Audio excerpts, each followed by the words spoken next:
자, 5분 만에 몽고DB의 진짜 핵심만 딱 짚어드릴게요. 데이터베이스, 이름만 들어도 머리 아프셨다고요? 괜찮습니다. 오늘 이거 보시면 아, 이게 그거구나 하고 딱 감이 오실 거예요. 그럼 바로 시작해볼까요? 혹시 관계형 데이터베이스 써보신 분들은 다들 공감하실 거예요. 그쵸? 뭔가 데이터를 넣으려면 미리 정해진 틀, 그 딱딱한 테이블 구조에 맞춰야 하고 또 필요한 정보 가져오려면 막 여러 테이블을 복잡하게 조인해야 하고요.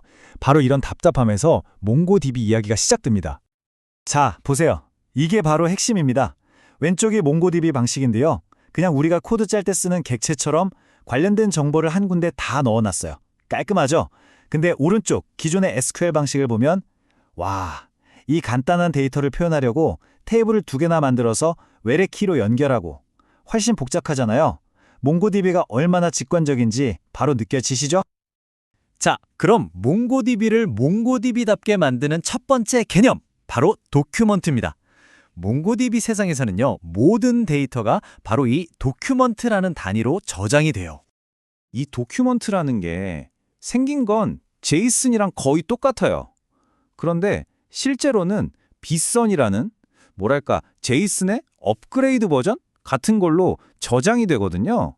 그래서 좋은 점이 뭐냐면 제이슨에는 없는 날짜라든가 고유 아이디 같은 더 다양한 데이터 타입을 쓸 수 있다는 거죠. 훨씬 강력합니다. 이게 바로 몽고DB의 진짜 매력, 유연한 스키마라는 겁니다.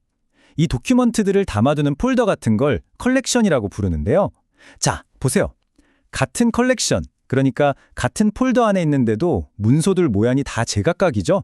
어떤 건 이름만 있고, 어떤 건 갑자기 카테고리가 튀어나오고, 또 다른 건 아예 다른 내용이 들어있어요. 모든 문서가 똑같은 틀을 가질 필요가 전혀 없다는 거. 이게 정말 강력한 장점입니다. 자, 그럼 이제 데이터가 어떻게 만들어지고 또 어떻게 바뀌는지 데이터의 일생을 한번 따라가 볼까요? 제일 기본적이면서도 중요한 부분이죠. 데이터를 새로 넣는 건 정말 간단해요.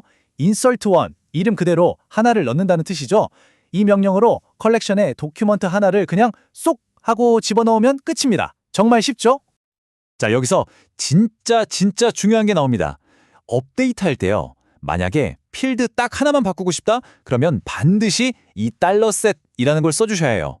만약에 이걸 깜빡하고 안 쓰면 몽고DB는 이 문서 전체를 바꾸라는 거구나 하고 기존 데이터를 싹 다 날리고 새로 덮어 써버립니다. 이거 실수 정말 많이 하거든요. 꼭 기억하셔야 돼요. 업서트라는 옵션도 정말 유용한데요.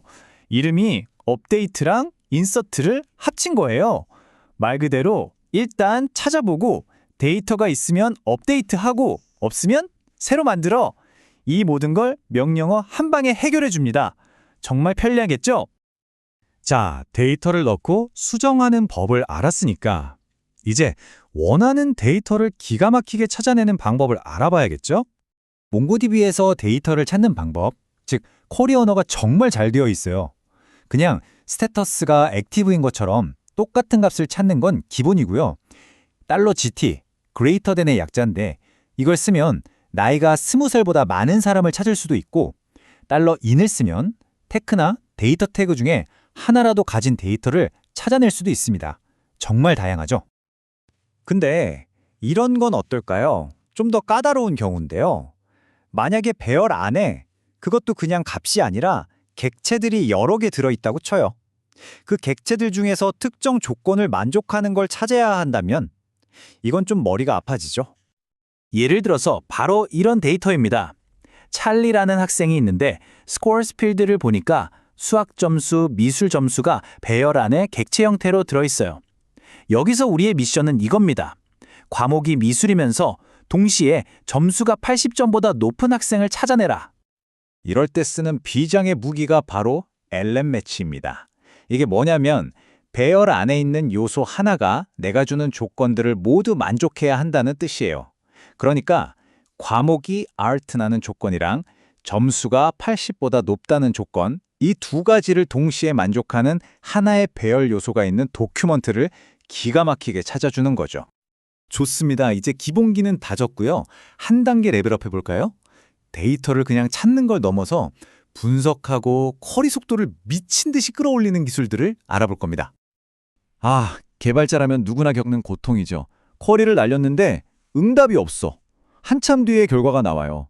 데이터가 몇 개 없을 땐 괜찮은데 이게 막 수백만, 수천만 건이 되면 정말 심각한 문제가 됩니다.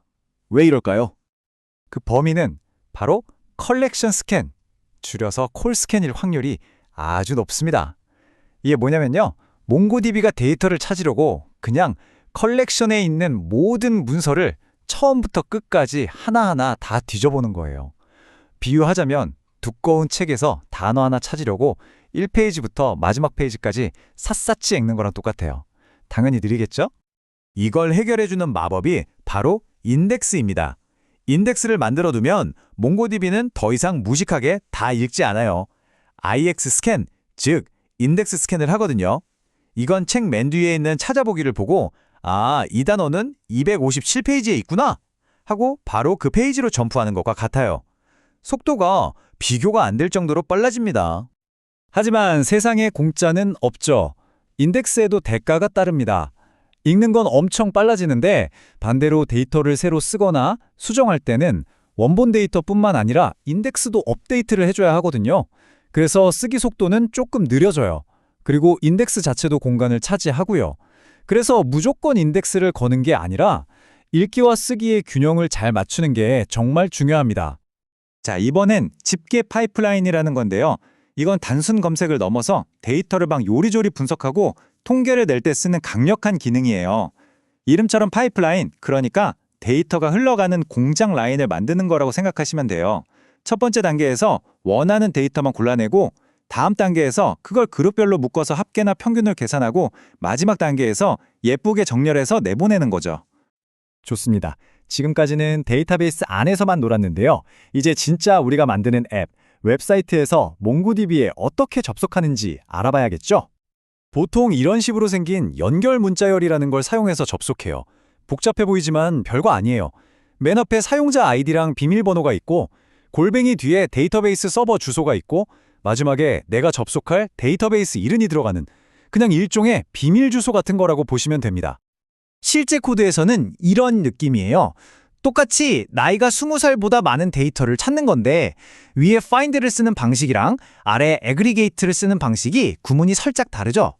근데 자세히 보면 aggregate의 첫 단계인 덜러치에 들어가는 내용이 find에 들어가는 내용이랑 똑같다는 걸 알 수 있을 거예요. 결국 같은 일을 하는 거죠. 자, 이렇게 해서 데이터가 만들어지고 바뀌고 검색되고 분석되고 또 우리 앱과 연결되기까지 몽고DB의 핵심적인 여정을 5분 동안 쭉 달려왔습니다. 어떠세요?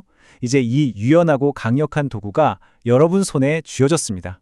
이걸로 어떤 멋진 것들을 만들어 보시겠어요? 상상하는 모든 것이 가능해질 겁니다.